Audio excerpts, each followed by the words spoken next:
Hello, guess who's sick as fuck right now? Me. Guess who's still gonna make a sick Riftbound video for you? Me. Oh fuck, I forgot my script. Did I write it? Oh, I did write a script. Holy shit, I wrote a script. Over the last few weeks, Riftbound has absolutely taken over my life. I've been playing League of Legends for like 10 years now, and Magic the Gathering's kind of mid at the moment, so it was like the perfect timing and combination of my interests and what I want to do, and that Riftbound just, it came to me in a dream. Now, after opening a bunch of sealed product like an absolute degenerate, I had like the perfect amount of cards to build the Cassa deck that was played at the Shanghai National Championship. So I thought, why not? I don't know too much about how the event went, but what I do know is that Master Yi and Cassa absolutely dominated the top meta.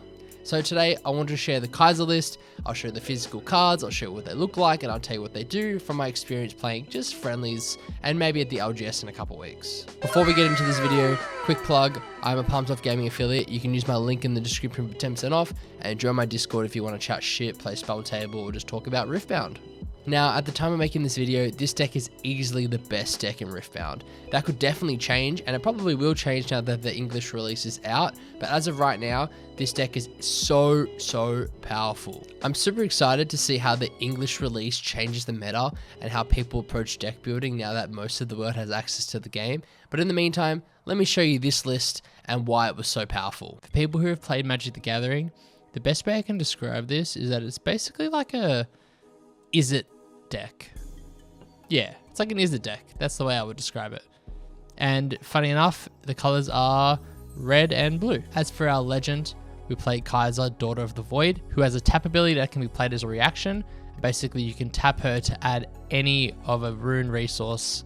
So instead of recycling, then instead you can tap her to pay the cost for that instead, which is really helpful because our deck is full of spells. As for our champion unit, we play Cassa Survivor. She's basically a 4-cost 4 might with Accelerate. If you pay an additional 1, so it's 5 and recycle 1, then you can have it come out straight away. And when you conquer, she draws you a card, which is very helpful. So there are our main 2 baddies for the deck. And as for the creatures, there's quite a lot. Riftbound is a game that is very creature focused, as you don't have life totals and you need to gain points by controlling battlefields with creatures. There is just so much involved in keeping a board presence, whether it's on battlefields or on your side of the board. So let me show you what we got. Firstly, we run another Cassa. We run 2 total, so 1 in the champion unit slot and then 1 just in our deck. We run a Poro. This is just a great 2-drop. We run a playset of Ravenbloom students. Ravenbloom students, the easiest way to describe them is that they have prowess if you play Magic the Gathering before.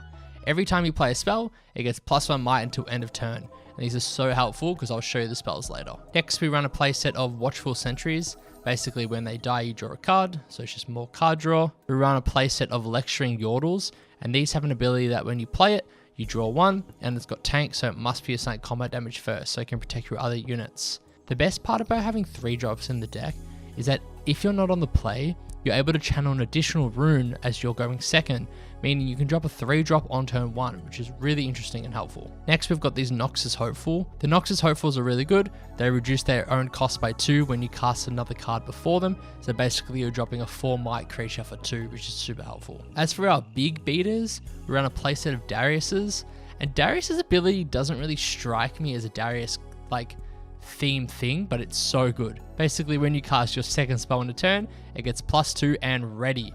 So they are so helpful for that. Next, we run 2 Thousand Tower Watchers.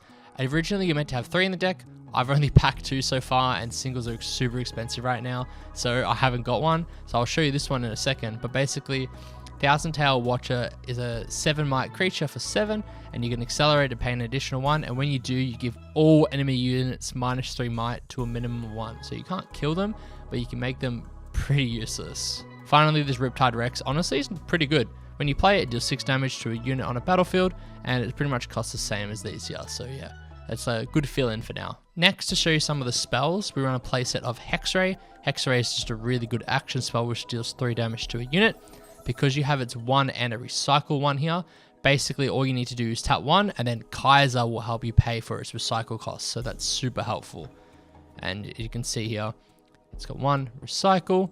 This says here when you tap it, you can pay for its recycle cost of a spell rather than recycling, and they're just really helpful together. And you're going to see that a lot in the spells. Next, we've got Cleave, and I love Cleave. Cleave is another action spell which gives a unit Assault 3 until end of turn, basically giving it +3 might when it's an attacker, which is such an awesome aggressive card, and I love playing aggressively, and that's really fun. Next we run a playset of Stupefiers, just a great spell to really get the edge on combat, and it also allows you to draw a card. We've also got a playset of Retreats. Retreats are really good because I really like playing Kaiser on curve, and if you have her on curve and you don't really want to accelerate out, this is a great protective measure as she will be targeted. Basically it says, return a friendly unit to its owner's hand, its owner channels 1 rune exhausted. Next, we run a playset of Fallen Stars. Fallen Stars is just an amazing removal spell. You do 3 damage to a unit twice, and you can pick 2 different units. So basically, it's just a nice big removal spell. As for our big heavy hitter spells, we run 2 of Kaiser's signature spell, Acathian Rain, which are pretty much as similar to Fallen Star, but just way more jacked. It says, do this 6 times, deal 2 damage to a unit, you can choose different units. Basically, you've got 12 damage to dish out among 6 targets, and it's just a big targeted board wipe. Finally, we run 2 copies of Time Warp. Shout out Echo, literally my favorite character ever. This spell's pretty simple. Take a turn after this one, banish this, which I think is basically the equivalent of Exile.